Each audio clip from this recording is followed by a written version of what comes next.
Allahu Akbar, Allahu Akbar, Allahu Akbar, Allahu Akbar. Ashhadu an la ilaha illallah. Ashhadu an la ilaha illallah. Ashhadu anna Muhammadar Rasulullah.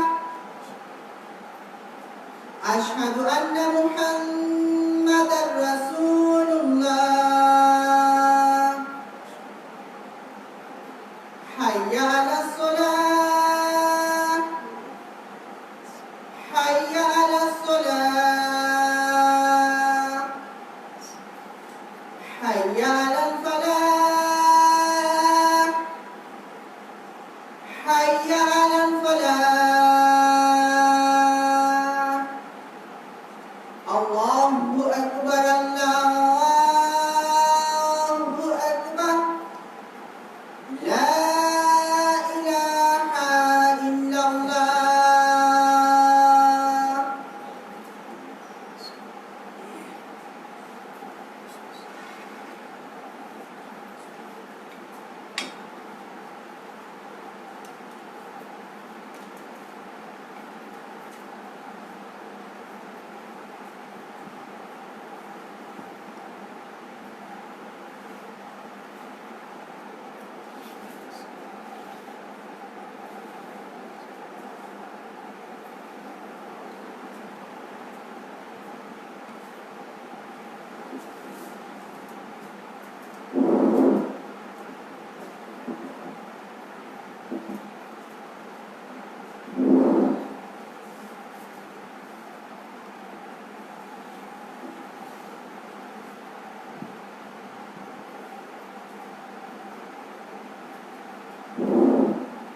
إن الحمد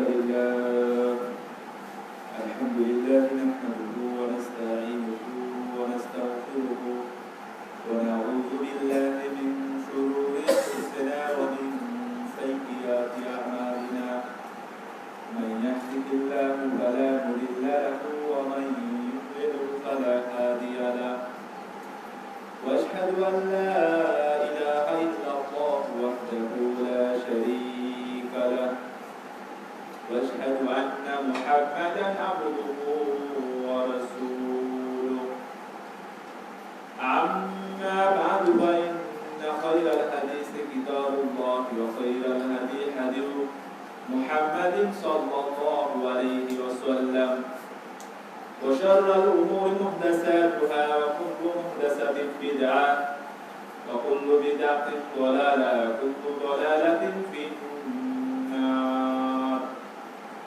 أعوذ بالله من الشيطان الرجيم. بسم الله الرحمن الرحيم. يا أيها الذين آمنوا اتقوا الله حق تقاته ولا تموتن إلا وأنتم مسلمون.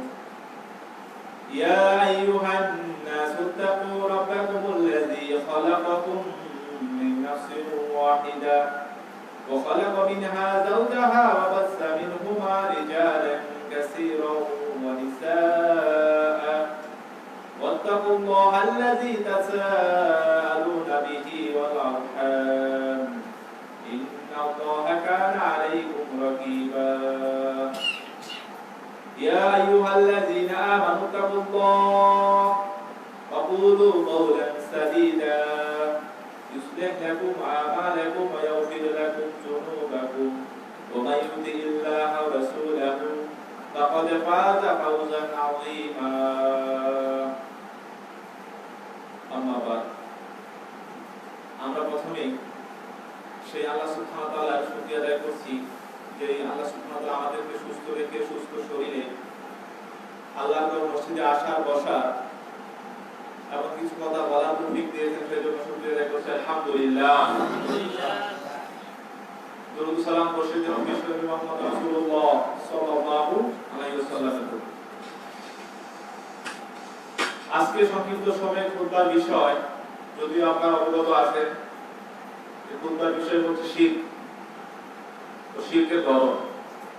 মানুষ কোন কোন মাধ্যমে শিরক করে এবং শিরক বলতে আমরা কি বুঝি, এই বিষয়ে অত্যন্ত গুরুত্বপূর্ণ খুতবা পেশ করার চেষ্টা করব ইনশাআল্লাহ। ওমা তৌফিক ইল্লা বিল্লাহ। খুতবার শুরুতেই আমি আমাকে সহ সকলকে নসিহত করছি, আসুন আমরা জীবনের প্রতিটি ক্ষেত্রে আল্লাহ সুবহানাহু ওয়া তাআলার তাকওয়া অবলম্বন করি। তাকওয়া বিহীন কোন আমল, কোন ইবাদত আল্লাহ সুবহানাহু ওয়া তাআলা কবুল করেন না। সেজন্য আসুন আমরা সকলে জীবনের প্রতিটি ক্ষেত্রে তাকওয়া অবলম্বন করার চেষ্টা করি। আল্লাহ সুবহানাহু ওয়া তাআলা তৌফিক দান করুন, আমিন। শিরক এটি এমন একটি বিষয়, এই সম্পর্কে, শিরক সম্পর্কে আমাদেরকে জ্ঞান অর্জন করতেই হবে। এই পৃথিবীতে মানুষ আসার পর থেকে যে জ্ঞানগুলো তার উপরে শেখা খরচ হয়ে যায়, তার মধ্যে একটি জ্ঞান হচ্ছে শিরক। শিরক সম্পর্কে না জেনে, শিরক সম্পর্কে জ্ঞান অর্জন না করে কোনো মানুষ জান্নাতে যেতে পারবে না। কেন? কারণ যদি আপনি শিরক সম্পর্কে না জানেন, যদি আপনি শিরক সম্পর্কে জ্ঞান অর্জন না করেন, তাহলে কোন কাজ করলে আপনার ঈমান চলে যায়, কোন কাজ করলে আপনার ঈমান বৃদ্ধি পায়, এগুলো আপনি জানতে পারবেন না, বুঝতে পারবেন না। তার ফলে কি হবে? আপনি 50 বছর 60 বছর যাবত আপনি ইবাদত করতেছেন, সালাত আদায় করতেছেন, আপনি হজ করতেছেন, আপনি যাকাত দিচ্ছেন, কিন্তু আপনার এই ইবাদতের ভিতরে শিরক মিশ্রিত আছে। আপনি আল্লাহ সুবহানাহু ওয়া তাআলা ইবাদত করতেছেন, পাশাপাশি অন্য কারো ইবাদত করতেছেন। সেজন্য এই শিরক সম্পর্কে আমাদেরকে জানতে হবে। এটা না জানার কোনো অপশন নেই। শুধু এটা এমন কোনো বিষয় নয় যে শুধুমাত্র যারা আলেম, যারা জ্ঞানী মানুষ, তারা শুধুমাত্র এ সম্পর্কে জ্ঞান অর্জন করবে না।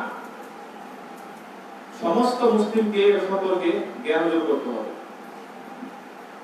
জ্ঞান এমন একটি বিষয়,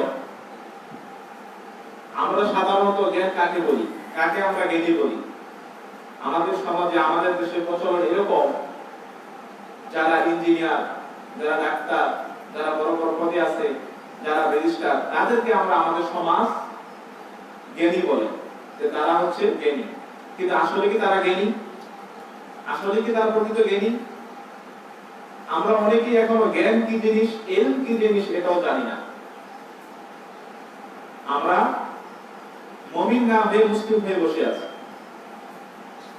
মুমিন আর মুসলিমের পার্থক্য আরেকদিন বলবো ইনশাআল্লাহ। আমরা মুমিন না হয়ে মুসলিম হয়ে বসে আছি।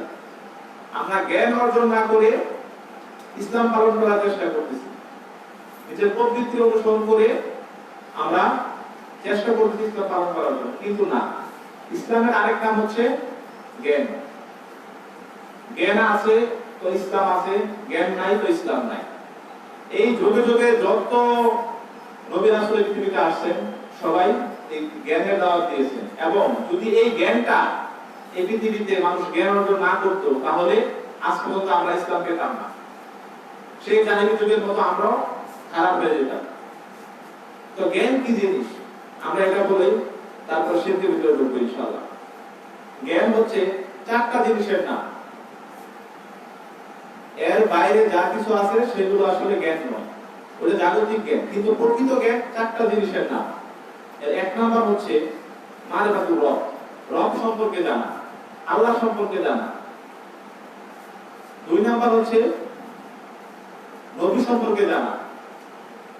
3 নাম্বার হচ্ছে দিন ইসলাম সম্পর্কে জানা, বা 2 নাম্বার হচ্ছে ইসলাম সম্পর্কে জানা, 3 নাম্বার হচ্ছে রাসূল সাল্লাল্লাহু আলাইহি ওয়াসাল্লাম সম্পর্কে জানা, এবং 4 নাম্বার হচ্ছে আল্লাহ সুবহানাহু ওয়া তাআলা যে কোরআন পাঠিয়েছেন, এই কোরআন সম্পর্কে জানা, জ্ঞান অর্জন করা। এই 4টা বিষয় যারা জানে না, যারা জ্ঞান অর্জন করে নাই, তারা যদি 1000টা ডক্টরেট ডিগ্রি নিয়ে আসে, তারপরে তারা আল্লাহ সুবহানাহু ওয়া তাআলার কাছে কি মূর্খ, জাহেল। তাদের এই জ্ঞানে, তাদের এই শিক্ষা কোনো মূল্য নেই। আজকে আমাদের সমাজে যত অন্যায়, অবিচার, যত বিশৃঙ্খলা, যত মামলা, সুদ, ঘুষ, যত খারাপ কাজ দেখতেছেন, এই সবগুলোর পিছনে জ্ঞানটা দায়ী। কেন? সে আল্লাহ সম্পর্কে জ্ঞান অর্জন না করে ডাক্তার হয়েছে, সেই জন্য সে খারাপ কাজ করতেছে।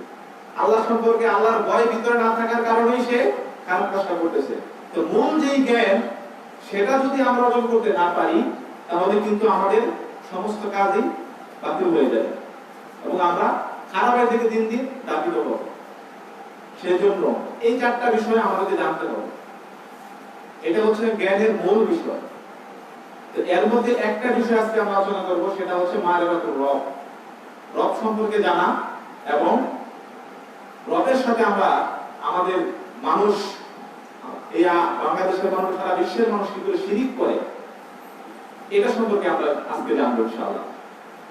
শিরক এর অর্থ হচ্ছে, শাব্দিক অর্থ হচ্ছে অংশীদার স্থাপন করা, এবং এটার পারিভাষিক অর্থ হচ্ছে আল্লাহ সুবহানাহু ওয়া তাআলার সাথে আল্লাহ সুবহানাহু ওয়া তাআলা ডাকা এবং সাথে অন্য কাউকে তার সাথে আহ্বান করা বা অংশীদার স্থাপন করা।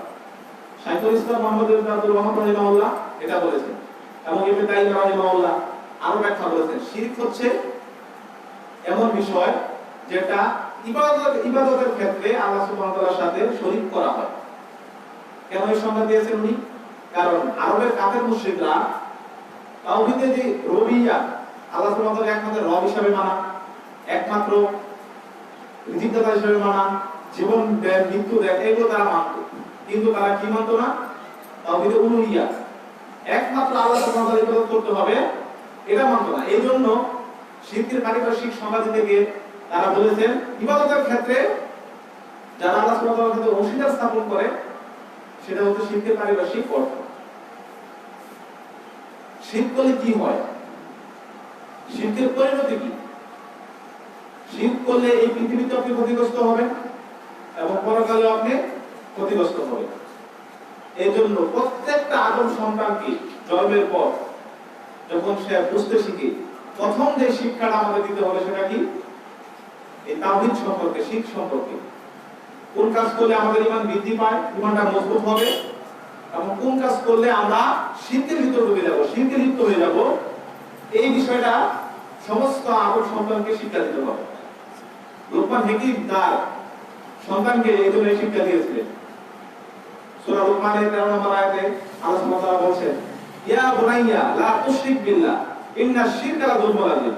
হে আমার আদরের সন্তান, হে আমার আদরের ছেলে, তুমি শিরক করো না। শিরক হচ্ছে সবচেয়ে বড় জুলম। জুলম মানে আল্লাহ সুবহানাহু ওয়া তাআলা আমাদেরকে খাওয়াচ্ছেন, পড়াচ্ছেন, জীবন দিচ্ছেন, মৃত্যু দিচ্ছেন, সব কিছু আল্লাহ সুবহানাহু ওয়া তাআলা আমাদের করতেছেন, তারপরও আমরা তার সাথে শরীক করছি। এটা জুলম নয়? এটা অবশ্যই জুলম। এটা সবচেয়ে বড় জুলম, জুলমুল আযীম, সবচেয়ে বড় জুলম এটা। সেই জন্য আমাদের সমস্ত মানুষকে এবং যাদের ছেলে মেয়ে আছে তাদেরকে প্রথম যে শিক্ষাটা দিতে হবে সেটা হচ্ছে শিরক সম্পর্কে তাদেরকে সতর্ক করতে হবে। যদি এই সম্পর্কে আপনারা সন্তানকে শিক্ষা না দেন, তাহলে আপনার সন্তান উপরে ক্ষতিগ্রস্ত হবে, আপনিও ক্ষতিগ্রস্ত হবেন। শিরক করলে কি হয়? শিরক করলে, শিরক এমন একটি পাপ, শিরক এমন একটি পাপ, আল্লাহ সুবহানাহু ওয়া তাআলা বলেন, ইন্নাহু মান ইউশরিক বিল্লাহি ফাকাদ হারামাল্লাহু আলাইহি জান্নাহ ওয়া মা'ওয়াহুন নার ওয়া মা লিয-যালিমিনা মিন আনসার। যে ব্যক্তি আল্লাহ সুবহানাহু ওয়া তাআলা শিরক করবে, তার সমস্ত আমল বরবাদ হয়ে যাবে এবং তার জন্য জান্নাত হারাম হয়ে যাবে এবং পরকালে সে ক্ষতিগ্রস্তের অন্তর্ভুক্ত হয়ে যাবে। দেখেন কত কঠিন পাপ, কত মহা পাপ, কত বড় পাপ। আপনি সারা জীবন ইবাদত করলেন, 40 বছর, 50 বছর, আপনি 80 বছর হায়াত পেলেন, 80 বছরই আপনি ইবাদত করলেন, খুব ভালো ইবাদত করলেন, কিন্তু আপনার এই ইবাদতে শিরক মিশ্রিত ছিল, আপনি সাথে শিরক করেছেন। যদি আপনি শিরক সম্পর্কে না জানেন, তাহলে আপনি ইবাদত করতেছেন, পাশাপাশি শিরক করতেছেন, তাহলে আপনার সমস্ত আমল বরবাদ হয়ে যাবে। ওয়ালাকাদ উহিয়া ইলাইকা ওয়া ইলাল লাযিনা মিন ক্বাবলিকা লাইন আশরাকতা লা ইয়াহবাতুন্না আমালুকা ওয়া লা তাকুনান্না মিনাল খাসিরিন। আল্লাহ সুবহানাহু ওয়া তাআলা বলেন, হে নবী, আপনার প্রতি এবং আপনার পূর্ববর্তী যত নবী রাসূল এই পৃথিবীতে আসছেন, সকলের প্রতি আমি এই ওহী নাযিল করেছি, যদি তোমরাও শিরক করতে, তাহলে তোমাদের সমস্ত আমল বাতিল হয়ে যাবে। দেখেন, নবী রাসূলদের আল্লাহ সুবহানাহু ওয়া তাআলা হুঁশিয়ার দিয়েছেন, যদি তোমরাও শিরক করো, তাহলে তোমাদের আমলও নষ্ট হয়ে যাবে। নবী রাসূলদের আমলে কি কোনো কম আছে? একদম রাসূল সাল্লাল্লাহু আলাইহি ওয়াসাল্লাম নবুয়তের পর থেকে যত মানুষ এই পৃথিবীতে আসছে সবাই যা ইবাদত করতেছে তার একটা অংশ আল্লাহ রাসূল পাচ্ছে। সুবহানাল্লাহ। এরপরও এই এত এত আমল, সমস্ত আমল বরবাদ হয়ে যাবে। কেন? শিরকের কারণে। এই শিরক এটা এত বড় অপরাধ, এই শিরক এটা এত বড় অপরাধ যে এর কোনো ক্ষমা নেই। যদি আপনি শিরক করে মারা যান আর যদি তওবা না করেন তাহলে এই শিরকের কোনো ক্ষমা নেই। সেজন্য এই শিরক সম্পর্কে আমাদেরকে জানতে হবে। আব্দুল্লাহ ইবনে মাসউদ রাদিয়াল্লাহু আনহু বলেন, আমি আল্লাহর নবীকে জিজ্ঞেস করলাম, হে আল্লাহর রাসূল, আইয়ুল যামবি আযম, সবচেয়ে বড় গুনাহ কোনটি? তখন তিনি বললেন, আনতাজা আলা লিল্লাহি নিদ্দান ওয়া হুয়া খালাক। সবচেয়ে বড় গুনাহ হচ্ছে আল্লাহ সুবহানাহু ওয়া তাআলা নিজ সাব্যস্ত করা, শিরক করা, অথচ তিনি তোমাকে সৃষ্টি করেছেন। দেখেন, এই পৃথিবীতে সবচেয়ে বড় গুনাহ হচ্ছে শিরক করা। আমি আপনাদেরকে বোঝাচ্ছি শিরকের ভয়াবহতা, শিরকের গুরুত্ব, যে এটা কত ভয়াবহ একটা জিনিস। যদি আমরা শিরক করি, শিরক কিন্তু আপনাদের বাহ্যিক দেখা যায় না। আপনি হয়তো বলতে পারেন যে আমি তো কবরে সিজদা করি না, মাজারে সিজদা করি না, কিন্তু আপনার অন্তরে যে একটা শিরক আছে এটাও কিন্তু আমরা অনেকে করে কিন্তু জানি না। সেই জন্য এই শিরক সম্পর্কে আমাদেরকে জানতে হবে। শিরক করলে ফলাফল জাহান্নাম, এবং তার দুনিয়াতে সে ক্ষতিগ্রস্ত, আখিরাতে সে ক্ষতিগ্রস্ত। তাওহীদ যেমন তিন প্রকার, তাওহীদ রুবিয়া, তাওহীদ উলুহিয়া, তাওহীদ আসমা ওয়া সিফাত। শিরক ঠিক তেমনই। মানুষ যেরকম তিন ভাবে ঈমান আনে আল্লাহ সুবহানাহু ওয়া তাআলার প্রতি, ঠিক মানুষ এই তিন দিক থেকে আল্লাহ সুবহানাহু ওয়া তাআলার সাথে শিরক করে, অংশীদার স্থাপন করে। এই বিষয়গুলো বিস্তারিত আলোচনা করা দরকার। শিরক প্রধানত দুই প্রকার, কেউ তিন প্রকার বলেছে। শিরকে আকবর, শিরকে আসগর, আর একটা শিরকে খফি। বড় শিরক, ছোট শিরক এবং গোপন শিরক। আপনি দুই প্রকার বলতে পারেন, শিরকে আসগর, শিরকে আকবর। তো শিরকে আকবর গুলো কি এবং শিরকে আসগর গুলো কি, এই বিষয়ে আমাদের জানা দরকার। প্রথমে আমরা আলোচনা করব শিরকে আকবর কি, বড় শিরক কি। বড় শিরক এমন একটি জিনিস যেটা করলে আপনি সরাসরি কাফের হয়ে যাবেন, মুশরিক হয়ে যাবেন। সেই জন্য এটা খুব গুরুত্বপূর্ণ বিষয়। শিরকে আকবরকে আমরা তিন ভাগে ভাগ করি, যে আল্লাহ সুবহানাহু ওয়া তাআলার সাথে সত্তাগত শিরক এবং কর্মগত শিরক, যেটাকে বলা হয় তাওহীদ শিরকুর রুবিয়া। আল্লাহ সুবহানাহু ওয়া তাআলাকে একমাত্র রব হিসেবে মানা, একমাত্র রিজিকদাতা হিসেবে মানা, এগুলোর ক্ষেত্রে মানুষ কি করে শিরক করে। এটাকে আমরা দুইটা ভাগে ভাগ করতে পারি। একটা হচ্ছে সত্তাগত শিরক করে মানুষ, আর একটা হচ্ছে কর্মগত, আফআলগত। প্রথমে আসুন সত্তাগত মানুষ কি করে শিরক করে। সত্তাগত মানুষ শিরক করে কি হবে? আমরা বিশ্বাস করি আমাদের স্রষ্টা কয়জন? একজন, আল্লাহ সুবহানাহু ওয়া তাআলা। পৃথিবীতে এমনও অনেক মানুষ আছে যারা বিশ্বাস করে সৃষ্টিকর্তা দুইজন। কারা সেটা? অগ্নিপূজকরা, তারা বিশ্বাস করে সৃষ্টিকর্তা দুইজন। খ্রিস্টানরা, তারা বিশ্বাস করে সৃষ্টিকর্তা কয়জন? তিনজন, পিতা পুত্র এবং পবিত্র আত্মা। তারপরে হিন্দুরা, তারা অধিক ঈশ্বরে বিশ্বাস করে। যারা একমাত্র আল্লাহ সুবহানাহু ওয়া তাআলাকে একমাত্র সৃষ্টিকর্তা হিসেবে বিশ্বাস না করবে, তারা সবাই কি? মুশরিক, তারা সবাই কাফের। দুই নাম্বার, যারা আল্লাহ সুবহানাহু ওয়া তাআলার সাথে সত্তাগতভাবে শিরক করে। আলোচনা গুলোর দিকে তাকান, মনোযোগ দিয়ে শুনেন, অনেক গুরুত্বপূর্ণ আলোচনা। যদিও একাডেমিক আলোচনা, একটু বুঝতে কষ্ট হবে, কিন্তু শোনার চেষ্টা করেন, খুব কাজে দিবে। সত্তাগত শিরকের দুই নম্বর পার্ট হচ্ছে যারা নাস্তিক, যারা কোনো ঈশ্বরে বিশ্বাস করে না, যারা কোনো আল্লাহকে বিশ্বাস করে না, তারাও মুশরিক, তারা সবাই কাফের। তারা হচ্ছে প্রথম সারির মুশরিক, একদম শুরু সারির মুশরিক তারা। তিন নাম্বার যারা মুশরিক, তারা হচ্ছে, এর সব কিছু মুশরিকের পরিচয় দিচ্ছে আমরা, কাফেরের পরিচয়, যারা আল্লাহর সাথে শিরক করতেছে সত্তাগতভাবে। তিন নাম্বার যারা মুশরিক, তারা হচ্ছে যারা বিশ্বাস করে মানে আল্লাহ সুবহানাহু ওয়া তাআলা সব জায়গায় বিরাজমান।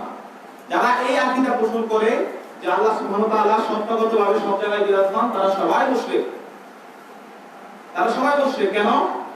কারণ হচ্ছে আল্লাহ সুবহানাহু ওয়া তাআলা স্পষ্ট কোরআনে বলেছেন, আর রাহমানু আলাল আরশিস ইসতাওয়া। আল্লাহ সুবহানাহু ওয়া তাআলা কোথায় আছে? আরশের উপরে আছে।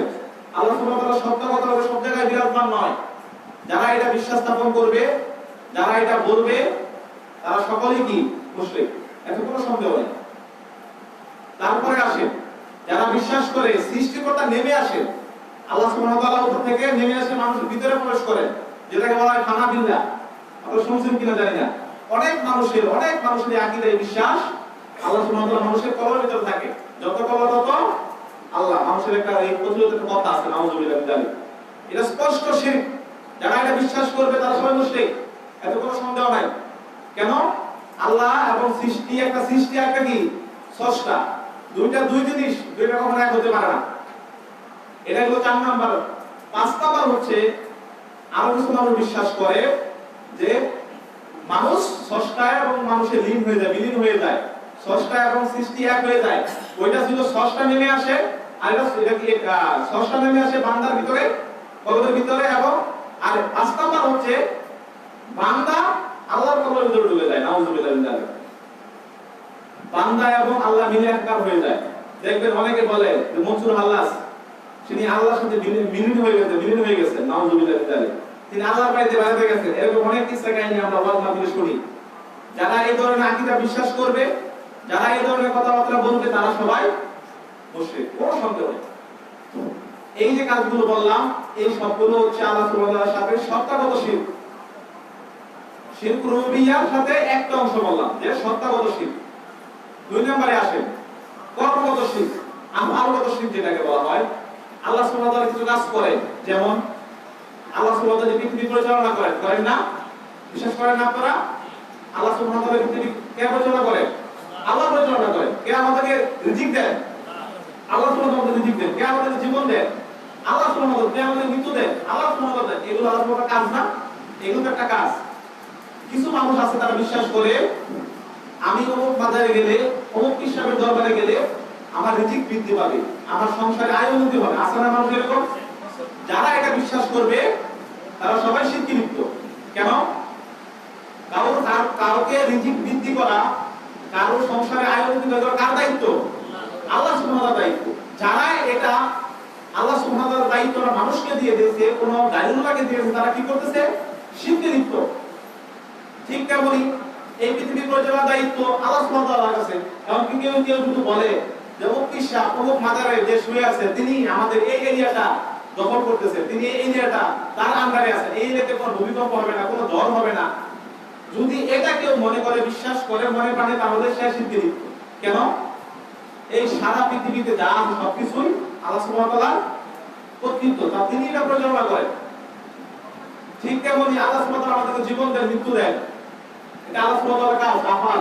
কিন্তু অনেকে বিশ্বাস করে যে অমুক পীর, অমুক মাজারের লোক, অমুক অনেক বড় লোক, অনেক আল্লাহর ওলি, তিনি মৃত মানুষকে জীবিত করতে পারেন। আছে না এরকম বিশ্বাস? অনেক আছে আমাদের দেশে। আমাদের এই দেশ কিন্তু শিরকের ভূমি, এখানে শিরকের আবাদ হয়, শিরকের চাষ হয়। আমাদের ধান চাষ করি না, আমাদের দেশে শিরকের চাষ হয়। প্রচুর মানুষ পাবে যে আমার অমুক ওলি মৃত মানুষকে জীবিত করতে পারে, মৃত মুরগি, মৃত গরুকে জীবিত করতে পারে। এই বিশ্বাস যারা লালন করবে, এই বিশ্বাস যারা অন্তরে পোষণ করবে, তারা সবাই শিরকে লিপ্ত। এটা হচ্ছে আল্লাহ সুবহানাহু ওয়া তাআলার সাথে কর্মগত শিরক। তাহলে আমরা কি বললাম? শিরক রুবিয়ার সাথে দুইটা অংশ জড়িত, একটা হচ্ছে সত্তাগত শিরক, আর একটা হচ্ছে কর্মগত শিরক। কথাগুলো পয়েন্টগুলো মনে রাখেন। একটা হচ্ছে সত্তাগত শিরক, আর একটা হচ্ছে কর্মগত শিরক।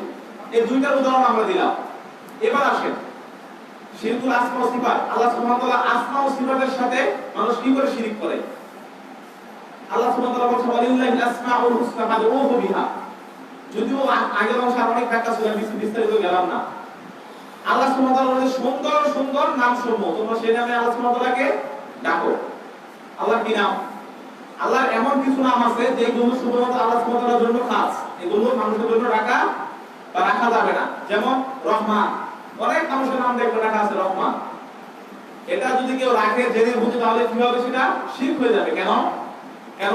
রহমান দয়ালুকে একমাত্র আল্লাহ সুবহানাহু ওয়া তাআলা। সেজন্য বলতে হবে কি, যদি কারো নাম রহমান রাখতে হবে কি আব্দুর রহমান, রহমানের বান্দা, রহমতের গোলাম, এটা রাখতে হবে। যেমন রাজ্জাক, কার নাম? আল্লাহ সুবহানাহু ওয়া তাআলার নাম। অনেক মানুষের নাম দেখবেন বাবাই টিকে রাখছে আব্দুর রাজ্জাক, কিন্তু মানুষ কি ডাকে? রাজ্জাক। নাউযুবিল্লাহ। এটা শিরক হয়ে যাবে। কেন? রাজ্জাক রিজিক দেন কে? আল্লাহ সুবহানাহু ওয়া তাআলা। আপনি সব চেষ্টা করলেও এই পৃথিবীতে আপনি কোটি কোটি টাকা ইনকাম করতে পারবেন না যদি আল্লাহ সুবহানাহু ওয়া তাআলা আপনাকে না দেন। আবার অনেকে দেখবেন অনেক গরিব ছিল, হঠাৎ করে ধনী হয়ে গেছে। তার মানে কি বোঝা যায় যে শিরকটা কে করতেছে? রিজিক দিচ্ছেন কে? আল্লাহ সুবহানাহু ওয়া তাআলা। সেজন্য যদি কারো নাম রাজ্জাক রাখতে হয় তাহলে কি রাখতে হবে? আব্দুর রাজ্জাক। এটা হচ্ছে আল্লাহ সুবহানাহু ওয়া তাআলার সাথে নামগত শিরক। ঠিক তেমনি আল্লাহ সুবহানাহু ওয়া তাআলার গুণগত শিরক কিছু আছে। গুণগত শিরক, মানুষ গুণের দিক থেকে কি করে শিরক করে, এটাকে আমরা মৌলিক তিনটে ভাগে ভাগ করব। এক নম্বরে হচ্ছে আল্লাহ সুবহানাহু ওয়া তাআলা সমস্ত কিছুর উপর ক্ষমতাবান। দুই নাম্বার হচ্ছে সমস্ত ইলমুল গায়েব, সমস্ত গায়েবের জ্ঞান কার উপর? কে রাখেন? একমাত্র আল্লাহ সুবহানাহু ওয়া তাআলা। তিন নাম্বার সমস্ত আইন, সমস্ত বিধান কে দিতে পারেন? আল্লাহ সুবহানাহু ওয়া তাআলা। এই তিনটা অংশ যদি আমরা নিয়ে নেই সমস্ত গুণ আল্লাহ সুবহানাহু ওয়া তাআলা চলে আসবে তিনটা অংশের ভিতরে। তো এক নাম্বার আসে আল্লাহ সুবহানাহু ওয়া তাআলা সমস্ত কিছুর উপর ক্ষমতাবান। এটা হচ্ছে আল্লাহ সুবহানাহু ওয়া তাআলার গুণ। আল্লাহ সুবহানাহু ওয়া তাআলা সমস্ত কিছু নিয়ন্ত্রণ করে। এখন দেখবেন আমাদের সমাজে, আমাদের দেশে অনেক মানুষ আছে জাদু মন্ত্র করে, আছে না? তারা জাদু করে কি করে? আপনার উপর জিনিস হারিয়ে গেছে, আপনার উপর সমস্যা হয়েছে, স্বামী স্ত্রীর অমিল হচ্ছে, এইটা সত্যি সন্তান হচ্ছে না, নানান যে সমস্যাগুলো আছে আমাদের সমাজে এক শ্রেণীর হুজুর আছে, তারা কি করে? জাদু মন্ত্র করে। জাদু মন্ত্র করে তারা কি করে? এই জিনিসটা সমাধান করে দেয়। যারা এই জাদু মন্ত্র করে এবং যারা বিশ্বাস স্থাপন করে তারা সবাই শিরকে লিপ্ত। এবং যারা জাদু করে এবং জাদু মন্ত্র যারা বিশ্বাস স্থাপন করে, আল্লাহ রাসূল সাল্লাল্লাহু আলাইহি ওয়াসাল্লাম বলেন 40 দিন তার ইবাদত কবুল হবে না। সেজন্য যারা এই জাদু মন্ত্র করে, যারা এই জাদু মন্ত্রে বিশ্বাস স্থাপন করে, যারা বিশ্বাস করে যে আল্লাহ সুবহানাহু ওয়া তাআলা ছাড়াও সমস্ত কিছু ক্ষমতা অন্য কেউ কারো হাতে আছে, কারো দিতে পারে, তারা সবাই শিরকে লিপ্ত। দেখবেন আকাশ থেকে হিল পড়ে নাকি, আমাদের কি বলে এটাকে? যে সাদা তরিটা পড়ে, আমাদের এটাকে হিল বলে। তো ওই জিনিসটা আমরা ছোটবেলায় দেখতাম যে এক হিন্দু লোক আসতো, সে আসে কি করতো? খেতে চারপাশ দিয়ে কোনায় কোনায় খিদেন দিত। এটা দেওয়ার পরে কি হয়? এই এলাকায় বৃষ্টি পড়বে না, এই এলাকায় বৃষ্টি পড়বে না। এটা আমাদের এলাকার কিছু মানুষের বিশ্বাস ছিল না? আজকে কিছু মানুষের বিশ্বাস। যারা এটা বিশ্বাস করে যে এই জিনিসগুলো দেওয়ার জন্য এখানে বৃষ্টি পড়বে না, তারা সবাই কি? শিরকে লিপ্ত। আর বৃষ্টি দেওয়ার মালিক কে? আল্লাহ সুবহানাহু ওয়া তাআলা। না দেওয়ার মালিক কে? আল্লাহ সুবহানাহু ওয়া তাআলা। যেই কাজটা, যেই ক্ষমতাটা আল্লাহ সুবহানাহু ওয়া তাআলা, সেটা যদি আপনি অন্য কাউকে দিয়ে দেন তাহলে আপনি কি করলেন? শিরকে লিপ্ত হলেন। এটা একেবারে সহজ কথা, কিন্তু বুঝতে গেলে, উদাহরণ দিতে গেলে অবরহ আসতে অনেক, আপনার চোখের সামনে অনেক উদাহরণ পড়বে যে আল্লাহ সুবহানাহু ওয়া তাআলা যে ক্ষমতা, এটা আমরা মানুষকে দিয়ে দিচ্ছি, গালিউল্লাহকে দিয়ে দিচ্ছি, অমুক কবরকে দিয়ে দিচ্ছি, অমুক পিসাবকে দিয়ে দিচ্ছি, অমুক মাজারকে দিয়ে দিচ্ছি। এই যে বিষয়গুলো আছে, এই পরিপূর্ণ ক্ষমতার মালিক কে? একমাত্র আল্লাহ সুবহানাহু ওয়া তাআলা। দুই নম্বরে আসেন ইলমুল গায়েব। সমস্ত গায়েবের ক্ষমতা একমাত্র কার? কুল্লা ইয়ালামু মান খালাকাস সামাওয়াতি ওয়াল আরদি গায়বা ইল্লাল্লাহ। এই পৃথিবীতে এবং জমিনে এবং আসমান যত গায়েবের বিষয় আছে একমাত্র মালিক কে? একমাত্র জানেন কে? আল্লাহ সুবহানাহু ওয়া তাআলা। এটা স্পষ্ট কথা। এরপর দেখবেন কিছু মানুষ দেখবেন হাত দিয়ে বাইদ্য গণনা করে, আছে না? বিভিন্ন জায়গায় দেখছি, ঢাকা শহরে দেখছি আমরা, একটা মানুষ কি নিয়ে জানি বসে থাকে, সবাইকে হাত গণনা করে, তার ভবিষ্যৎ কি হবে, তার ভবিষ্যতে কি সমস্যা ছিল, ভবিষ্যতে সে টাকা বেশি টাকা ইনকাম করতে পারবে কিনা, ভবিষ্যতে সে কি তার বড় বড় ক্ষতি আছে কিনা। এই যে বিশ্বাসগুলো, এই যে কাজগুলো গায়েবের জ্ঞান, এটাকে একমাত্র কে রাখেন? আল্লাহ সুবহানাহু ওয়া তাআলা। যদি এটা কোনো মানুষ বিশ্বাস করে, কোনো মানুষ করে হাত দেখে, তাহলে সে কি করবে? শিরকে লিপ্ত।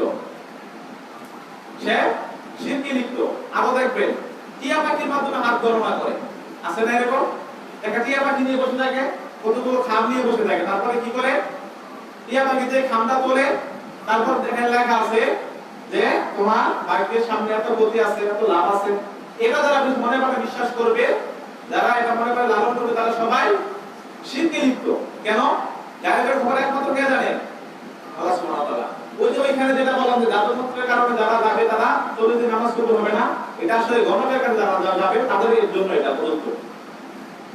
তো এটা হচ্ছে আল্লাহ সুবহানাহু ওয়া তাআলার ইলমুল গায়েব। ঠিক তেমনই দেখবেন অনেকের টাকা হারিয়ে যায়, মোবাইল হারিয়ে যায়, মোটরসাইকেল হারিয়ে যায়, অনেক স্বর্ণ অলংকার হারিয়ে যায় বা চুরি নিয়ে যায়। মানুষ যখন কি করে? এটা হারিয়ে গেলে অমুক গণকের কাছে যায়, অমুক বড় হুজুরের কাছে যায়। বড় হুজুর কি করবে? জিন দিয়ে তারা এটা জোগাড় করে দিবে, দেখে দিবে যে অমুক লোকে আমার এই জিনিসটা নিচে, এটা আমি বের করে দিবে। যারা এটা বিশ্বাস করবে এবং যারা এটা করাবে তারা সবাই শিরকে লিপ্ত, তাদের পিছনে সালাত হবে না। যদি তারা এটা জেনে বুঝে করে, তাদেরকে বুঝাতে হবে। যদি বুঝানোর পরেও তারা এটা না মানে, তারা অবশ্যই শিরকে লিপ্ত। সেজন্য আল্লাহ সুবহানাহু ওয়া তাআলার গায়েবের যে বিষয়গুলো, অনেকে তাকদীরকে অস্বীকার করে। কেন? তাকদীরে সব লেখাই থাকে, তাহলে আমি খারাপ কাজ করতেছি কেন? আমি তো খারাপ কাজ করতে কাম তাকে লেখার জন্য করতেছি। আল্লাহ সুবহানাহু ওয়া তাআলা গায়েবের বিষয়টা জানেন, সেজন্য এটা লিখে রেখেছেন। বিষয়টা এরকম নয় যে আল্লাহ সুবহানাহু ওয়া তাআলা লিখে রেখেছেন তা আমরা এটা করতেছি না, আমরা করব বিদায় আল্লাহ সুবহানাহু ওয়া তাআলা সেটা লিখে রেখেছেন। যেমন আমি একটা মনে করেন আপনি একটা স্কুলের শিক্ষক, আপনার সামনে 50 জন ছেলে মেয়ে, আপনি 1 বছর লেখাপড়া করালেন। 1 বছর লেখাপড়া করানোর পর আপনি কি বলতে পারবেন না যে এই অমুক ছেলেটা ক্লাস পাবে, অমুক ছেলেটা বের করবে? এটা বলার কারণ কি এটা যে আপনি বলার কারণে সে বের করবে না? আপনার আইডিয়া আছে, আপনার পড়াশোনা করেছেন, আপনি জানেন এই ছেলে সারা বছর পড়াশোনা করে সে বের করবে। ঠিক তেমনি আল্লাহ সুবহানাহু ওয়া তাআলা সৃষ্টি করেছেন, আল্লাহ সুবহানাহু ওয়া তাআলা জানেন যে আমার অমুক বান্দার পৃথিবীতে এসে সে খারাপ কাজ করবে, তুমি লিখে রাখো। এটা আল্লাহ সুবহানাহু ওয়া তাআলার জ্ঞান। অতএব যারা তাকদীরকে অস্বীকার করে তারা এই জিনিসটা বোঝে না। তাহলে আসুন আমরা যেটা বলতেছিলাম, আল্লাহ সুবহানাহু ওয়া তাআলার সাথে গুণগত শিরকের 2 নাম্বার অংশ বলছি। 3 নাম্বার হচ্ছে আইনগত, বিধানগত। আল্লাহ সুবহানাহু ওয়া তাআলার সাথে কারা শিরক করে? যেমন দেখেন অনেকে বিশ্বাস করে সমস্ত ক্ষমতার মালিককে, আমরা বলি আল্লাহ সুবহানাহু ওয়া তাআলা, কিন্তু অনেকে বলে সমস্ত ক্ষমতার উৎস মালিককে জনগণ। এটা অনেকের ধারণা আছে। অনেকে বিশ্বাস করে মঙ্গল শোভাযাত্রা আমাদেরকে কল্যাণ দিতে পারে, মঙ্গল শোভাযাত্রা আমাদেরকে কল্যাণ দিতে পারে। যারা এটা বিশ্বাস স্থাপন করবে যে আল্লাহ সুবহানাহু ওয়া তাআলার বিধান ব্যতীত অন্য কারো বিধান অধিক উত্তম, ওইটা বেশি ভালো, তারা সবাই শিরকে লিপ্ত। যেমন আল্লাহ সুবহানাহু ওয়া তাআলার বিধান কি? 5 ওয়াক্ত সালাত আদায় করা। আল্লাহ সুবহানাহু ওয়া তাআলার বিধান কি? ভালো কাজের আদেশ করা, ভালো কাজগুলো করা, খারাপ কাজ থেকে বিরত থাকা। এটা আল্লাহ সুবহানাহু ওয়া তাআলার বিধান। আল্লাহ সুবহানাহু ওয়া তাআলার বিধান কি? পর্দা করা। এখন কেউ যদি এটা বিশ্বাস স্থাপন করে মেয়েদের পর্দা করা দরকারই নাই, এটা আগের যুগে ছিল, বর্তমান যুগে পর্দার প্রয়োজন নাই। যদি কেউ এটা বিশ্বাস করে আর প্রচার করে সে শিরকে লিপ্ত। কেন? পর্দা করার বিধান কে দিয়েছেন? আল্লাহ সুবহানাহু ওয়া তাআলা দিয়েছেন। সালাত পড়ার বিধান কে দিয়েছেন? আল্লাহ সুবহানাহু ওয়া তাআলা দিয়েছেন। আপনি আমি কি করে এটা বলতে পারি যে পর্দার প্রয়োজন নেই, সালাতের প্রয়োজন নেই, সালাত না পড়লে আমরা মুসলিম থাকি? যারা এই আল্লাহ সুবহানাহু ওয়া তাআলার বিধানকে অস্বীকার করবে, আল্লাহ সুবহানাহু ওয়া তাআলার বিধানকে পরিবর্তে অন্য কোনো বিধান দিবে, তারা সবাই শিরকে লিপ্ত।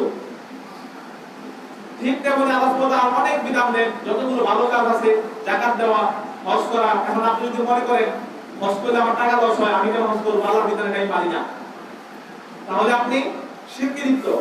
এবং যদি আপনি মনে করেন এটা বিশ্বাস করে অস্বীকার করেন, তাহলে আপনি মুশরিক হয়ে যাবেন। ঠিক তেমনি যদি কোনো রাষ্ট্রপ্রধান যদি সে মনে করে আল্লাহ সুবহানাহু ওয়া তাআলার বিধানে আমি মানি না, একটা আছে যে আমি মানি কিন্তু পালন করতেছি না, এটা এক জিনিস, তাহলে আপনি ফাসিক হবেন। কিন্তু যদি বলেন আমি মানি না, আল্লাহ সুবহানাহু ওয়া তাআলার বিধান বাদ দিয়ে আমি এই আইন রচনা করতেছি, তাহলে অবশ্যই সে শিরকে লিপ্ত।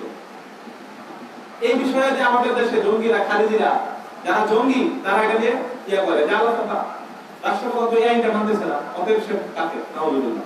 বিষয়টা কিন্তু এরকম নয়। আমরা অনেকেই যারা তরুণ ভর্তি বয়স, তারা এইসব মাসআলাগত কারণে গিয়ে আমরা জঙ্গিবাদ বলেই করতেছি। এটা সম্পূর্ণ হারাম। জঙ্গিবাদ ইসলাম সমর্থন করে না। ইসলাম হচ্ছে মানবতার ধর্ম, ইসলাম হচ্ছে মধ্যপন্থার ধর্ম, ইসলাম হচ্ছে শান্তির ধর্ম। ইসলাম কখনোই সন্ত্রাসবাদ, জঙ্গিবাদ এগুলোকে বিশ্বাস স্থাপন করে না। তো যেটা বলছিলাম, আল্লাহ সুবহানাহু ওয়া তাআলার গুণগত যেই কাজগুলো আছে, যে বিষয়গুলো আছে, এগুলো কর্তৃত্বভাবে বিভক্ত। একটা হচ্ছে সমস্ত ক্ষমতার মালিককে আল্লাহ সুবহানাহু ওয়া তাআলা, সমস্ত গায়েবের খবর কে রাখেন? আল্লাহ সুবহানাহু ওয়া তাআলা। এবং আরেকটি হচ্ছে সমস্ত বিধান, এই পৃথিবীর যত বিধান আছে সমস্ত বিধান কে দিবেন? একমাত্র আল্লাহ সুবহানাহু ওয়া তাআলা। এটা হলো 2 নাম্বার অংশ, শিরকে আকবরের 2 নাম্বার অংশ। এবার আসেন 3 নাম্বার, মূল যে পার্ট, মূল যে অংশ, সেটা হচ্ছে ইবাদতের ক্ষেত্রে শিরক। এই জিনিসটা নিয়ে এই পৃথিবীতে যত সমস্যা, তত গন্ডগোল হয়েছে। আরবের কাফের মুশরিকরা কিন্তু আল্লাহ সুবহানাহু ওয়া তাআলাকে রব হিসেবে মানত, কিন্তু ইলাহ হিসেবে মানত না। রব এবং ইলাহর মধ্যে একটা পার্থক্য আছে। রব মানে হচ্ছে কি? পালনকর্তা। আর ইলাহ মানে হচ্ছে একমাত্র ইবাদত করতে হবে কার? আল্লাহ সুবহানাহু ওয়া তাআলা। আরবের কাফের মুশরিকরা আল্লাহ সুবহানাহু ওয়া তাআলা রব হিসেবে মানতো, কিন্তু ইলাহ হিসেবে মানতো না। তারা বিশ্বাস করতো আল্লাহ সুবহানাহু ওয়া তাআলা আমাদের সৃষ্টি করেন, জীবন দেন, মৃত্যু দেন, রিজিক দেন, এগুলো তাদের বিশ্বাস ছিল। কিন্তু এগুলো বিশ্বাস থাকার পরে তারা কেন মুশরিক, তারা কেন শিরক করছিল, তারা কেন মুশরিক, তারা কেন কাফের? তারা আল্লাহ সুবহানাহু ওয়া তাআলাকে একমাত্র ইলাহ হিসেবে গ্রহণ করে নেয়। তারা আল্লাহ সুবহানাহু ওয়া তাআলার ইবাদত করছে, আবার সাথে অনেকগুলো মূর্তি পূজা করছে, মূর্তির ইবাদত করছে, যার কারণে তারা শিরকে লিপ্ত ছিল।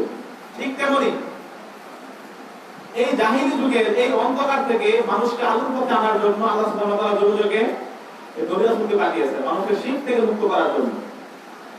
দেখেন আরবের যে কাফের মুশরিকগুলো ছিল তারা কত নিকৃষ্ট ছিল, তারা কত খারাপ ছিল, যারা উটকে পানি পান করানোকে কেন্দ্র করে মানুষকে হত্যা করতো, এত নিকৃষ্ট ছিল।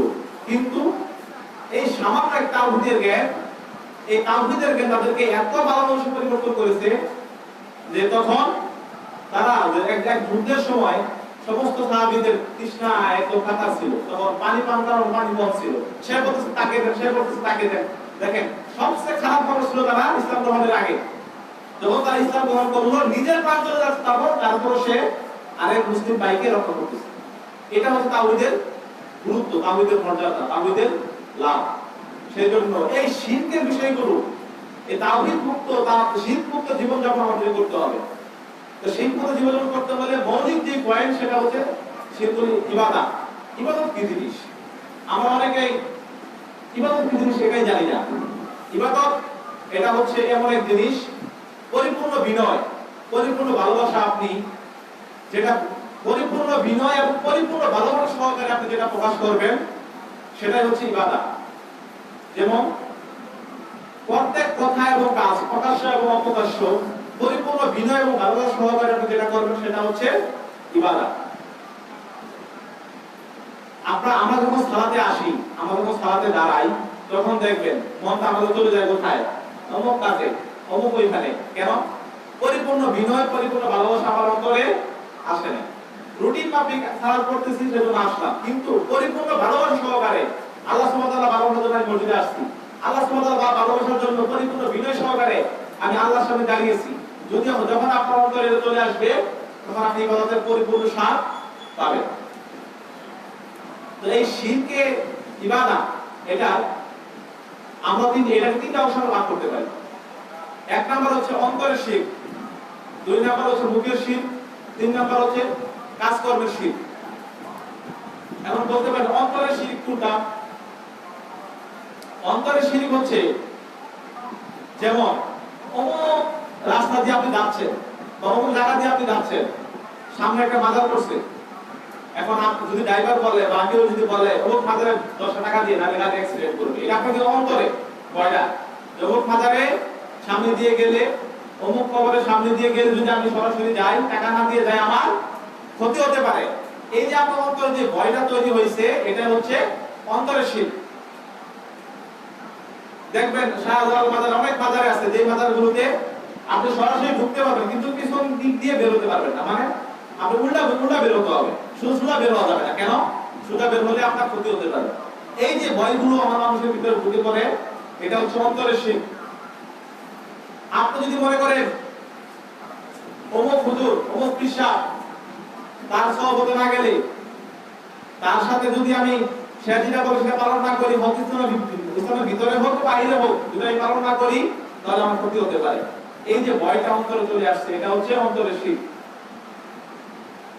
এই অন্তরের শিরক থেকে আমাদেরকে বাঁচতে হবে। কেন? অন্তরের শিরকটা এত ভয়ঙ্কর, যেটা দেখা যায় না। আপনার অন্তরে আছে কিন্তু সেটা দেখা যায় না। তারপরে আসে মুখের শিরক। মুখ দিয়ে মানুষ কিভাবে শিরক করে? আমরা সালাত করি কার জন্য?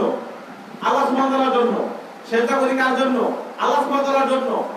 কিন্তু অনেক মানুষের এই পৃথিবীতে পাবেন, বিশেষ করে আমাদের এই বাংলাদেশে, যারা কবরের সামনে গিয়ে সিজদা করতেছে, পীরের সামনে গিয়ে সিজদা করতেছে, মাজারের সামনে গিয়ে সিজদা করতেছে, এবং তারা চাচ্ছে যে সন্তান চাচ্ছে, রিজিক চাচ্ছে, সংসারে আয় চাচ্ছে, সমস্ত বিপদ থেকে তারা মুক্তির জন্য এই মাজারে গিয়ে সিজদা করতেছে, মাজারে গিয়ে যাচ্ছে, কবরের কাছে গিয়ে সাহায্য চাচ্ছে।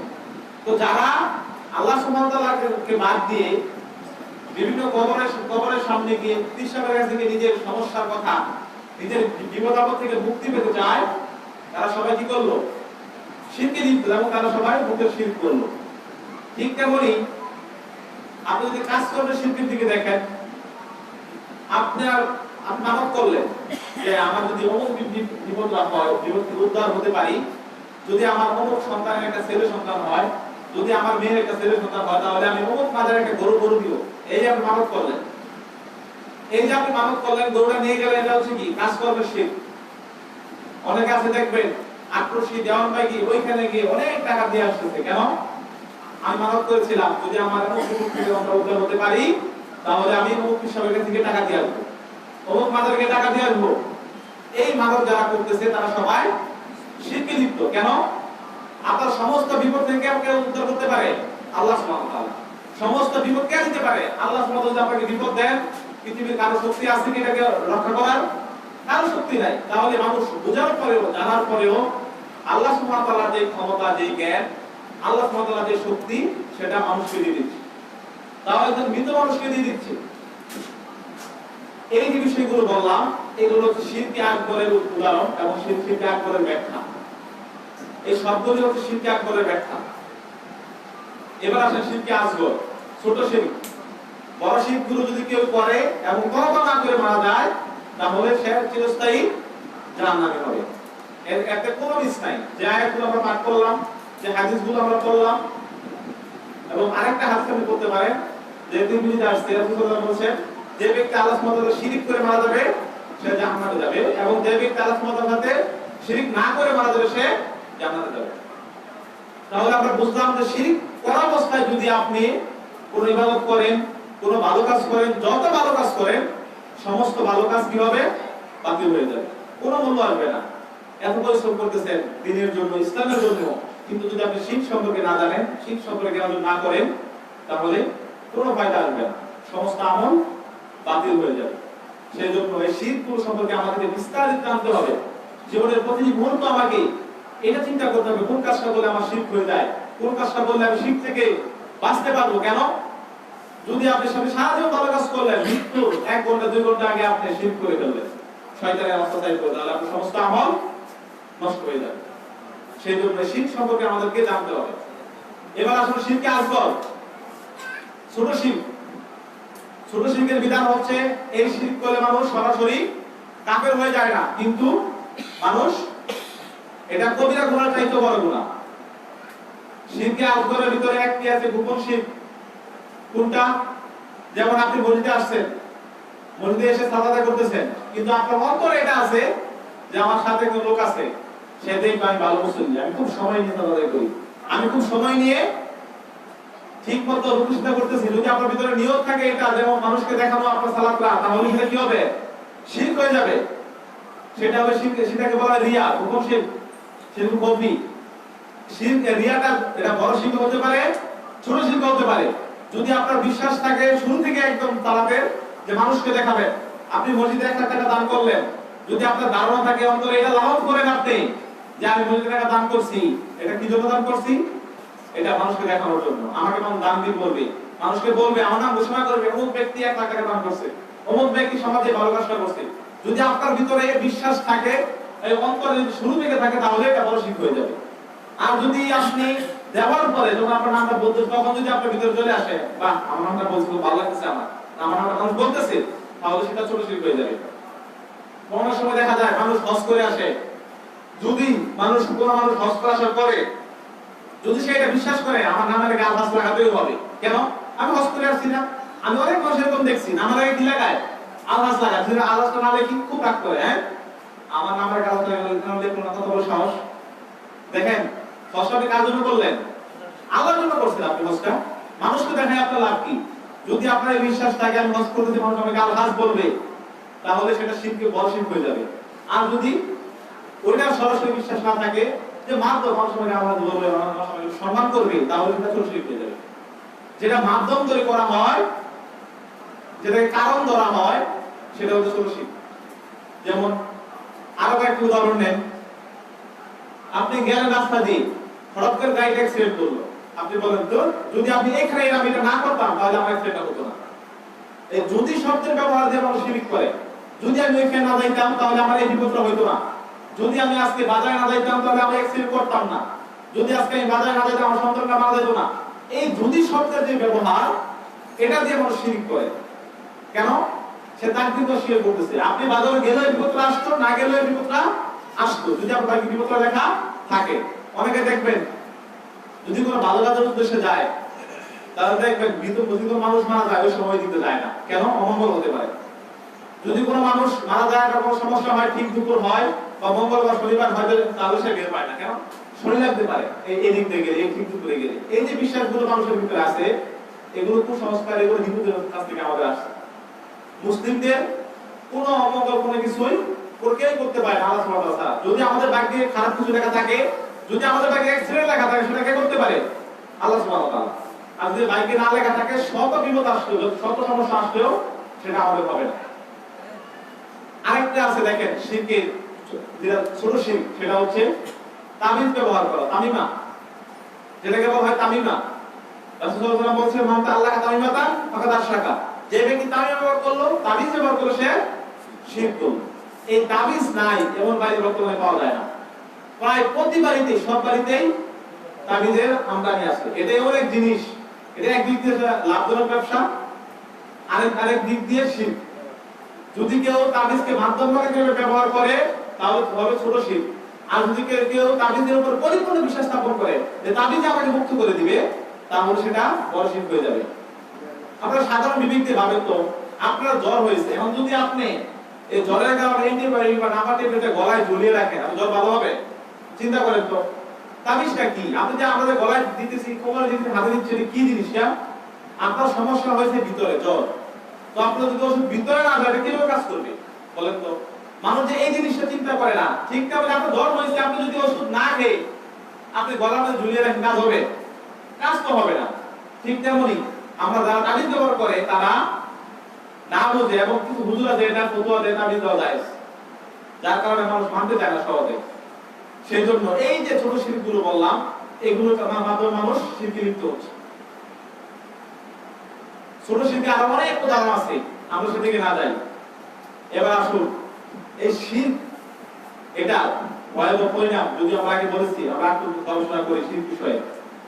দেখেন রাসূল সাল্লাল্লাহু আলাইহি ওয়াসাল্লামকে যারা সবচেয়ে বেশি সহযোগিতা করেছে, যখন রাসূল সাল্লাল্লাহু আলাইহি ওয়াসাল্লাম পৃথিবীতে আসলেন, যখন তিনি নবুয়ত পেলেন, আরবের কাফের মুশরিকরা ওনার বিরুদ্ধে এত ভাবে লেগেছে যে করে মূল্যই হোক, ওনাকে সুন্দরী নারী ব্যবহার করা হয়েছিল, ওনাকে ক্ষমতা ব্যবহার করা হয়েছিল। তখন রাসূল সাল্লাল্লাহু আলাইহি ওয়াসাল্লাম যারা সবচেয়ে বেশি সহযোগিতা করেছেন, যারা সবচেয়ে বেশি সাহায্য করেছেন, তাদের মধ্যে একজন হচ্ছে আবু তালেব, রাসূল সাল্লাল্লাহু আলাইহি ওয়াসাল্লামের চাচা। রাসূল সাল্লাল্লাহু আলাইহি ওয়াসাল্লামের দাদা যখন মারা যান, তখন তার চাচাকে বলে গেছিলেন যে মৃত্যুর সময় যে আমার এই সন্তানকে তুমি দেখে রাখবা। এই বাবার কথা রাখার জন্য আবু তালেব নিজের জীবনের ঝুঁকি নিয়ে মুহাম্মদ সাল্লাল্লাহু আলাইহি ওয়াসাল্লামকে আগলে রেখেছে। আরবের কাফের মুশরিকরা অনেক চক্রান্ত করেছে, অনেক ষড়যন্ত্র করেছে মুহাম্মদ সাল্লাল্লাহু আলাইহি ওয়াসাল্লামকে হত্যা করার জন্য, কিন্তু পারে নাই। কেন পারে নাই? তার চাচার জন্য। কেন? তার চাচা জীবনের প্রতিটি ক্ষেত্রে যতদিন তিনি বেঁচে ছিলেন, তিনি সহযোগিতা করেছেন। এমনকি নিজের বিছানায় মুহাম্মদ সাল্লাল্লাহু আলাইহি ওয়াসাল্লামকে শুয়ে তিনি মুহাম্মদ সাল্লাল্লাহু আলাইহি ওয়াসাল্লামের বিছানায় শুয়েছেন। এই যে এত উপকার তিনি করলেন, এই যে এত ভালো কাজগুলো তিনি করলেন, এগুলো কোনো ফায়দা আসছে, কোনো লাভ হয়েছে বলেন তো আপনারা? আসছে কি? রাসূল সাল্লাল্লাহু আলাইহি ওয়াসাল্লামের চাচা ওনাকে দ্বীন ইসলাম পালনের, দ্বীন ইসলাম প্রচারের অনেক সহযোগিতা করেছে, এবং কি জীবন দিয়ে সহযোগিতা করেছে, এবং সমস্ত কাফেরের বিরুদ্ধে উনি একাই বলেছেন যে আমার বাইশটার কোনো ক্ষতি করতে আমি দেব না। বলেন তো ওনার এই ভালো কাজগুলো কোনো উপকার এসেছে? আসে নাই। কেন আসে নাই? তিনি ঈমান আনেন নাই। দেখেন এত ভালো কাজ করেছে, রাসূল সরাসরি দেখেছেন, সরাসরি তিনি দেখেছেন, নবুয়ত দেখেছেন, কত কিছু দেখেছেন, তারপরে তিনি ঈমান আনতে পারেন না। তাহলে কি তার এই ভালো কাজগুলো কোনো কাজে লেগেছে? কোনো কাজে লেগে নাই, কোনো কাজেই লাগে নাই। মৃত্যুর সময় রাসূল সাল্লাল্লাহু আলাইহি ওয়াসাল্লাম চেষ্টা করতেছেন, চাচা শুধুমাত্র আপনি কালেমাটা বলেন, লা ইলাহা ইল্লাল্লাহ বলেন, আপনাকে শাহাদা পাঠ করতে হবে, শুধু কালেমাটা বলেন, লা ইলাহা ইল্লাল্লাহ, তাহলে আল্লাহ সুবহানাহু ওয়া তাআলা সাক্ষ্য দিতে হবে কিয়ামতের মাঠে, আল্লাহ আপনি বলছিল পাঠটা। তখন তার মনটা গরম হয়ে গেছিল। তখন এই শয়তানের দলগুলো, কাফের মুশরিকের দলগুলো এসে তারা ওনার সাথে কথা বলতে শুরু করলো যে আপনি সারা জীবন আপনার বামের দরবার উপরে ছিলেন, সারা জীবন আপনি মূর্তি পূজা করেছেন, সারা জীবন আপনি কাফের ছিলেন, আজকে মৃত্যুর সময় আপনি আপনার বাইশটা আপনার বংশের নাশকতা মারবেন। যখন এটা তখন তারা বলবো তখন তার ভিতরে চলে আসবে, কিন্তু আমি করতে পারি না, সাথে সাথে তিনি মারা গেল। দেখেন এত কিছু করার পরেও, এত উপকার করার পরেও রাসূল সাল্লাল্লাহু আলাইহি ওয়াসাল্লাম তার চাচাকে জান্নাতে নিতে পারেন না। তো আজকে আমরা যারা এই পৃথিবীতে চলতেছি, পৃথিবীতে আমরা বাস করতেছি, আমরা মনে করতেছি আমরা তো মুসলিম, আমরা তো মুসলিম, আমার বাবা মুসলিম, আমি মুসলিম, আমার পরিবার মুসলিম, আমার সমাজ মুসলিম, তার মানে আমি তো জান্নাত পাবো একদিন না একদিন। এটা অনেকের আকীদা, অনেকের বিশ্বাস। দেখেন যদি আপনি নিজেকে নাম আব্দুল্লাহ রাখেন, আব্দুর রহমান রাখেন, 5 ওয়াক্ত সালাত আদায় করেন, মসজিদে আসেন, কুরবানি করেন, যাকাত দেন, হজ করেন, সবকিছু করেন, কিন্তু এত কিছু করার পরেও যদি আপনার অন্তরে আপনার ঈমানের সাথে সামান্য চুল পরিমাণ শিরক থাকে, সামান্য চুল পরিমাণ শিরক থাকে, সরিষা পরিমাণ শিরক থাকে, আপনার সমস্ত আমল বরবাদ হয়ে যাবে। কিয়ামতের মাঠে দেখবেন আপনার সমস্ত আমল ধুলায় পরিণত হয়ে যাবে, ধুলার মতো হয়ে যাবে, একদম ধুলার মতো হয়ে যাবে। সূরা কোরআনের মধ্যে বলছেন সেটাই। কিয়ামতের মাঠে আমি বান্দাদের কৃতকর্মের দিকে, ভালো কাজের দিকে দেখব, তাকাবো, দৃষ্টি দিব, এবং তাদের সমস্ত আমল আমি ধুলার মতো পুড়িয়ে দিব। কেন? সেই আমলগুলোর সাথে কি ছিল ভাই? শিরক ছিল। আর যদি শিরক ছাড়া আপনি, শিরক ব্যতীত আপনি আল্লাহ সুবহানাহু ওয়া তাআলার সাথে সাক্ষাৎ করতে পারেন, তাহলে আল্লাহ সুবহানাহু ওয়া তাআলা বলেন, ইয়া ইবনে আদম ইন্নাকা লা আতাইতানি বিকুরাবিল আরদি খাতায়া সুম্মা লাকিতানি লা তুশরিক বি শাইআ লা আতাইতুকা বিকুরাবিহা মাগফিরা। কিয়ামতের মাঠে আল্লাহ সুবহানাহু ওয়া তাআলা বলবেন, আমার বান্দারা যদি জমিন ভর্তি পাপ নিয়ে আমার সামনে উপস্থিত হয়, আর যদি সেই পাপের ভিতরে শিরক না থাকে, আপনি আসমান জমিন ভর্তি সব তো পুরো পৃথিবী ভর্তি পাপ করছেন, পাপ আর পাপ আপনার জমিনে দেখাই যায় না, কিন্তু সেই পাপের ভিতরে শিরক নাই, আপনার ঈমানটা বিশুদ্ধ ছিল, তাহলে আল্লাহ সুবহানাহু ওয়া তাআলা বলছেন আমি সেই পরিমাণ ক্ষমা নিয়ে কিয়ামতের মাঠে উপস্থিত হব। সুবহানাল্লাহ। দেখেন আল্লাহ সুবহানাহু ওয়া তাআলা কত সুন্দরভাবে আমাদের কথা দিয়েছেন। শুধুমাত্র এই শিরক থেকে যদি আমরা বাঁচতে পারি, এই শিরক থেকে যদি আমরা নিজেকে মুক্ত রাখতে পারি, তাহলে আমরা জান্নাত পাবো ইনশাআল্লাহ। সেই জন্য এই শিরকটা অত্যন্ত গুরুত্বপূর্ণ বিষয়। আপনি আরো দেখেন, আরো খেয়াল করেন, সালমান ফারসি রাদিয়াল্লাহু আনহু সেই পারস্যের বাসা, তার পারস্যের বাড়িতে যখন তিনি জানলেন মুহাম্মদ সাল্লাল্লাহু আলাইহি ওয়াসাল্লাম নামে একজন নবী পৃথিবীতে আসছেন, তখন তিনি তার উপর ঈমান আনার জন্য, নিজের ঈমানটাকে রক্ষা করার জন্য একবার নয়, দুইবার নয়, বহুবার নিজেকে বিক্রি করেছেন, নিজে গোলাম হয়েছেন, বহুবার নিজেকে বিক্রি করেছেন। বিক্রি করার পরে কিন্তু কি করেছেন? অনেকবার বিক্রি হওয়ার পরে তিনি মক্কাতে এসে রাসূল সাল্লাল্লাহু আলাইহি ওয়াসাল্লামের সামনে, রাসূলের কাছে ঈমান এনেছেন। দেখেন কত পরিশ্রম করেছেন সাহাবীরা। আল্লাহ তাআলা সাহাবীরা কত পরিশ্রম করেছেন, কেন করেছেন? শুধুমাত্র ঈমানের জন্য, জান্নাত থেকে বাঁচার জন্য। আজকে এই যারা আমরা দুনিয়ার উপরে পড়ে, দুনিয়ার কাজকর্মের মুখে পড়ে আমরা পরকালকে ভুলে গেছি, পরকালের চিন্তা আমাদের ভিতরে আসে না। আমাদের ঈমান সম্পর্কে আজকে আমরা জানি না, কোন কাজটা করলে আমাদের শিরক হচ্ছে, কোন কাজটা করলে আমার ঈমান ভেঙে যাচ্ছে, এটা আমরা জানি না। একটু চিন্তা করুন তো, আপনার এই পরিবার, আপনার এই সমাজ কিয়ামতের মাঠে কতটুকু উপকারে আসবে। আল্লাহ সুবহানাহু ওয়া তাআলা বলেন, ইয়াউমা ইয়াফিরুল মারউ মিন আখিহি ওয়া উম্মিহি ওয়া আবিহি ওয়া সাহিবাতিহি ওয়া বানিহি। কিয়ামতের মাঠে সন্তান তার বাপকে দেখে পালাবে, স্ত্রী তার স্বামীকে দেখে পালাবে, মা তার সন্তানকে দেখে পালাবে, ভাই তার বোনকে দেখে পালাবে, সবাই সবাইকে দেখে পালাবে। কেন? সবাই ইয়া নাফসি, সবাই সবার চিন্তা করবে, আমার জানি কি হয়, আমার জানি কি হয়। তখন এই যে আপনার আদরের সন্তান, এই যে আপনার আদরের পিতা, আদরের মাতা, সবাই সবার থেকে পালাবে, সবাই তোকে চিনবে এবং দেখা করবে না। দেখো যদি বলে আমাকে একটা নেকি দাও, তোমাকে আমি দুনিয়াতে খাইয়েছি পরিয়েছি, আমাকে নেকি দাও। এই যে পরিস্থিতি, এই যে আমাদের অবস্থান, একটু চিন্তা করেন তো আমাদের কি হবে। যদি আমাদের শিরক থাকে, তাহলে আমাদের হাসর হবে আবু জাহেলের সাথে, আবু লাহাবের সাথে, ফিরআউনের সাথে। সেই জন্য এই আমাদের জীবনের বাকি যে সময়টুকু আছে, আসুন আমরা অল্প অল্প করে হলেও শিখার চেষ্টা করি। জীবনের বাকি যে সময়টুকু আছে আমরা এই দিনটা শিখার চেষ্টা করি। আমরা অনেকেই মুসলিম দাবি করি, অথচ যদি জিজ্ঞাসা করা হয় যে ঈমান বইয়ের কারণ কয়টি, আমরা কতজন বলতে পারি ভাই যে ঈমান বইয়ের কারণ কতটুকু? ঈমানের রসুল কয়টি, আমরা কতজন বলতে পারি? ঈমানের আরকান কয়টি, ঈমানের আহকাম কয়টি? তারপরে কি কি কাজ করলে আমাদের ঈমান চলে যায়, শিরকের ব্যাখ্যা কি, কুফর কি, নিফাক কি, এই যে বিষয়গুলো বললাম, এগুলো কি শুধুমাত্র আলেমদের জন্য না সবার জন্য? সবার জন্য। কিন্তু আমরা কি করতেছি? আমরা এই দুনিয়ার লোভে পড়ে, দুনিয়ার মোহে পড়ে, প্রকৃতি অনুসরণ করে আমরা দিন থেকে সরে যাচ্ছি। আমরা তো বুঝতেছি যে আমরা তো নামাজ পড়তেছি, আমরা ইবাদত করতেছি। ভাই আপনার ইবাদতের কোন সেটা গ্যারান্টি কি? আমি তো ঈমান সম্পর্কে জ্ঞানই রাখেন না। আপনারা যদি বলেন ঈমান মানে কি, আপনি বলবেন যে মুখে মুখে বিশ্বাস, আমি আল্লাহকে মানি, এটা নাম ঈমান।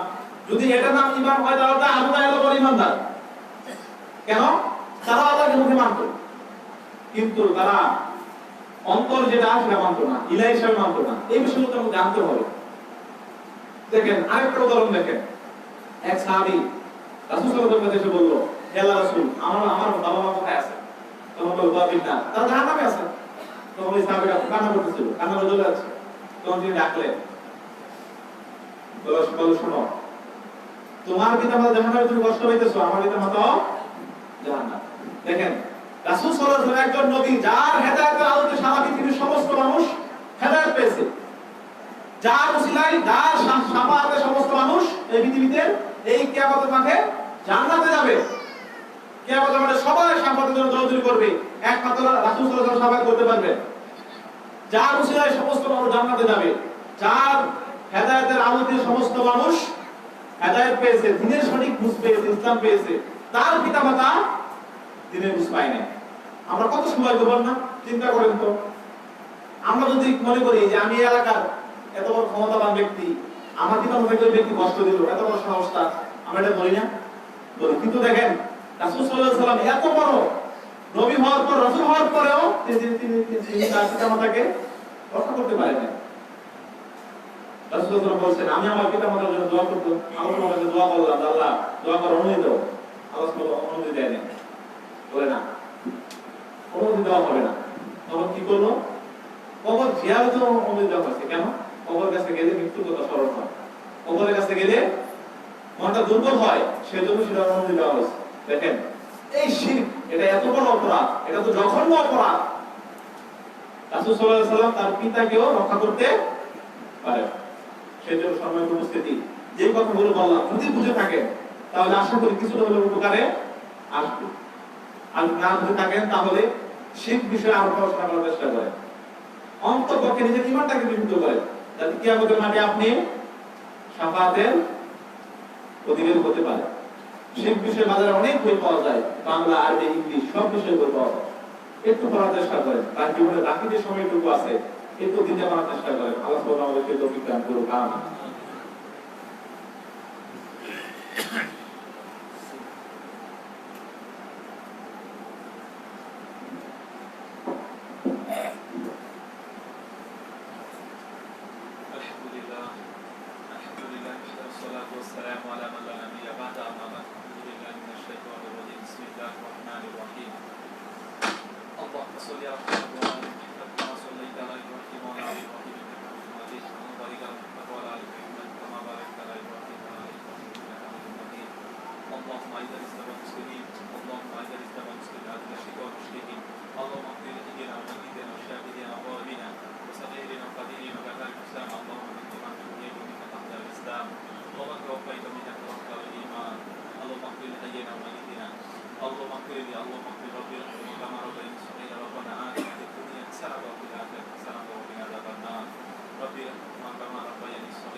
وينهى عن الفحشاء والمنكر والبغي يعظكم لعلكم تذكرون فاذكروني اذكركم واشكروا لي ولا تكفرون. اقم الصلاه.